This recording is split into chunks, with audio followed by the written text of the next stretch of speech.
दी वालदा मोहतरमा मरियम निवाशी साहबा फरमा रही हैं कि इंशाअल्लाह रही जिंदगी तो टना दे टन मैं गंद कट के बाहर रख रही हाँ। तो मैं इस जंग नूं ते इस पंजाब नूं ते इस सारे माहौल नूं इतना VIP बना देना कि तुसी फ्रांस दा पेरिस बोल जासो, लेकिन वो तब्बों भुलना बड़ी मुश्किल गल है।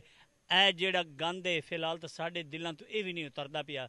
इस टाइम में जी इतने वीडियो बना रही हैं, यकीन सच्चे रब करो इतनी वो है कि मैं तुहानू अज दस ही नहीं सकता। और ये मेरी हिम्मत इन्हें जंग वाले इस वीडियो ने अगर तुम सुन के इग्नोर किया तो फिर तुहाडी मर्जी।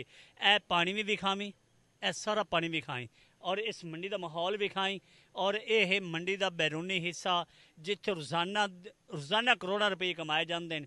और इत्थे ए हालात इस मंडी का, तो इस मंडी के विच आड़तियाँ फड़ियाँ बह के समान बेचना है और मुड़ इन्ना बंदे टैक्स भी देना है। तो इन्ना बंद मुड़ सारिया फटीका ये भी जलनियाँ, अफसर के घर VIP फ्रूट तो VIP सब्जियाँ भी गलनियाँ हैं। इस सारा कुछ कट कुट के उन्हें बेचारे पत्नी बच्चों जोगा कोई बचता भी है कि नहीं, लेकिन ये चीज़ सारिया साइड पर अज सब तो वड्डी जी मेन चीज़ है जो मेरे पिछू टना के हिसाब गंद पिया है।